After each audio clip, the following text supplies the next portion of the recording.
ओम नमो भगवते वासुदेवाय नमः। सत्य सनातन धर्म यूट्यूब चैनल पर आप सभी का स्वागत है। कार्तिक पूर्णमासी की कथा। कार्तिक पूर्णिमा को हिंदू धर्म का सबसे पवित्र महीना माना जाता है। यूँ तो पूर्णिमा प्रत्येक मास के शुक्ल पक्ष का 15वां दिन होता है, लेकिन कार्तिक मास की पूर्णिमा का बहुत महत्व होता है। इस दिन हिंदू धर्म में गंगा स्नान की परंपरा है। गंगा स्नान करने के पश्चात सूर्य देव को अर्घ अवश्य देना चाहिए। मान्यता है कि ऐसा करने से मनुष्य को अपने किए गए पापों से मुक्ति मिल जाती है। कार्तिक पूर्णिमा के दिन स्नान आदि करके गरीबों को कुछ ना कुछ दान अवश्य करना चाहिए। ऐसा करने से उसका 1000 गुना फल प्राप्त होता है। इस दिन बहुत सारे लोग व्रत भी करते हैं। व्रत का संकल्प लिया जाता है और फलाहार किया जाता है। इस दिन भगवान विष्णु और माँ लक्ष्मी की पूजा की जाती है। कई जगहों पर भगवान श्री कृष्ण के विग्रह की पूजा की जाती है। इस विशेष दिवस पर भगवान शिव की पूजा करने का भी विधान है। साथ ही इस दिन दीपदान का बड़ा महत्व है, क्योंकि कार्तिक पूर्णमासी के दिन ही तारकासुर नामक राक्षस का भगवान ने वध किया था। इस दिन सूखे मेवे का प्रयोग करना बहुत ही अच्छा माना जाता है। साथ ही इस दिन तुलसी माता की पूजा, भगवान शिव की पूजा और साथ ही दीपदान का बड़ा महत्व है। इस दिन पीपल वृक्ष के नीचे 365 बत्ती जलाने का बड़ा महत्व है। फलाहार में सिंघाड़ा इत्यादि लेना चाहिए। कई घरों में इस दिन आटे का मीठा चूर्ण भी बनाकर प्रसाद बनाया जाता है, जिसे चूरी या चूरमा कहते हैं। चावल या मखाने की खीर का भी प्रसाद चढ़ाते हैं। कई घरों में बिना लहसुन प्याज का साधारण भोजन भी बनाते हैं।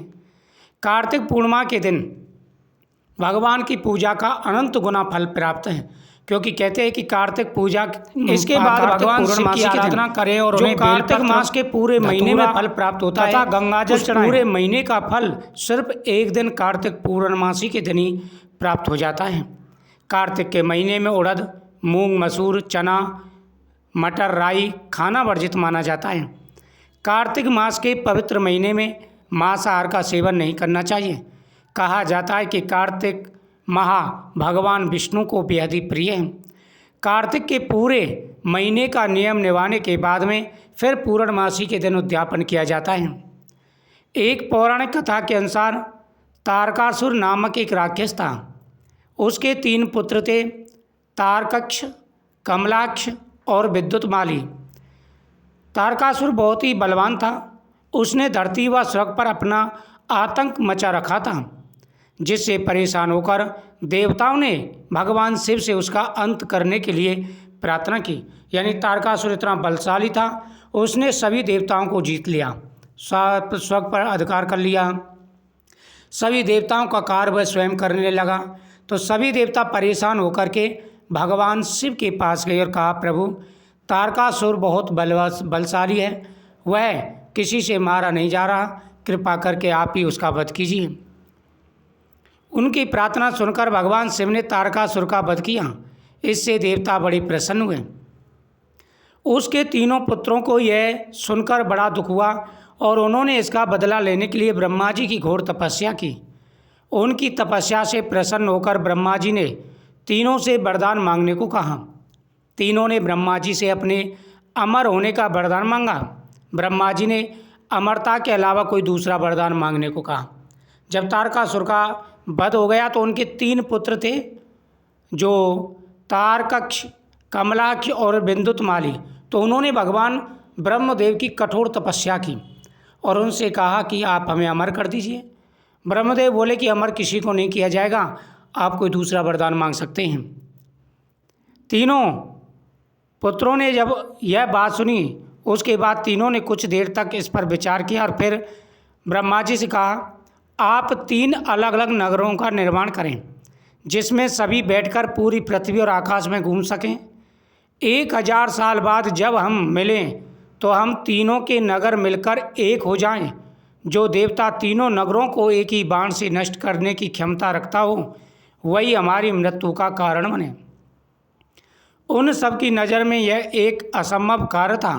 उन्हें यह वरदान ब्रह्मा जी के निर्देशानुसार मैं दानव ने उनके लिए 3 नगरों की स्थापना की। अब ब्रह्मदेव से उन्होंने वरदान मांगा कि ऐसे 3 नगर बनाइए और वो अलग अलग दिशाओं में घूमेंगे और एक ही बाण से जो नगरों को नष्ट कर देगा वही हमारा वध करे। ब्रह्मदेव ने तथास्तु कहा और मैं दानव को आज्ञा दी कि इनके लिए नगर की स्थापना की जाए। तार कक्ष के लिए सोने का, कमलाक्ष के लिए चांदी का और बिंदुतमाली के लिए लोहे का नगर बनाया गया। तीनों ने मिलकर तीनों लोकों पर अपना अधिकार जमा लिया। इंद्र देवता इन तीनों राक्षसों से बहुत भयभीत हुए और भगवान शंकर की शरण में गए। इंद्र की बात सुनकर भगवान शिव ने इन दानवों का नाश करने के लिए एक दिव्य रथ का निर्माण किया। इस दिव्य रथ की हर एक चीज़ देवताओं से बनाई गई थी। चंद्रमा और सूर्य से पहिए बने, इंद्र, वरुण, यम और कुबेर रथ के 4 घोड़े बने, हिमालय धनुष बने और शेषनाग प्रत्यंचा बने।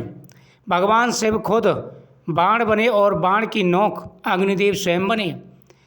इस दिव्य रथ पर भगवान शिव स्वयं सवार हुए। देवताओं से बने इस रथ और तीनों भाइयों के बीच भयंकर युद्ध हुआ। युद्ध करते समय प्रभु लीला से एक ऐसा समय आया जब तीनों रथ एक ही सीध में आ गए। जैसे ये तीनों रथ एक सीध में आए उसी समय भगवान शिव ने अपने बाण छोड़े और तीनों का नाश कर दिया। इसी वध के बाद भगवान शिव को त्रिपुरारी कहा जाने लगा। भगवान शिव ने इनका जब वध किया था तो वो दिन कार्तिक पूर्णमासी का था। कार्तिक पूर्णमासी के दिन भगवान शिव ने इन तीनों का संहार किया था और तीनों लोगों को इनके भय से मुक्त किया था। इस दिन बड़ा महत्व है भगवान शिव की पूजा का, भगवान विष्णु की पूजा का, दान पुण्य का, तथा इस दिन सत्यनारायण भगवान की पूजा भी करें। सत्यनारायण भगवान की पूजा करने से सभी प्रकार के कार्य सिद्ध हो जाते हैं। धन बढ़ता है, सुख समृद्धि बढ़ती है, जीवन में आ रहे सारे कष्ट और परेशानियां दूर हो जाते हैं। शास्त्रों में कहा गया है जिस घर में सत्यनारायण भगवान की पूजा होती है वहाँ पर कभी किसी भी प्रकार की परेशानी नहीं आती। जिस प्रकार से आपने कथा में सुना किस प्रकार से लकड़हारे की गरीबी दूर हुई, ब्राह्मण की गरीबी दूर हुई और साधु वैश्य को भी उनके मन चाहा वरदान मिला, यह सत्यनारायण भगवान की पूजा का फल ही था। तो इस प्रकार से कार्तिक पूर्णमासी की कथाओं का श्रवण करें, अनंत गुना फल प्राप्त होता है। जीवन में आ रहे सारे कष्ट और परेशानियां दूर हो जाते हैं। भगवान प्रसन्न होकर के आशीर्वाद देते हैं। इस दिन दान पुण्य करें और ज़्यादा से ज़्यादा दीप दान करें जिसमें 365 बत्ती शामिल हैं। कहते हैं कि 365 बत्ती जलाने से पूरे साल के दीपदान का फल प्राप्त हो जाता है और मनोकामना पूरी हो जाती है। आप सभी को जरूरी है कथा सुननी चाहिए और ये उपाय करने चाहिए। जय श्री कृष्ण।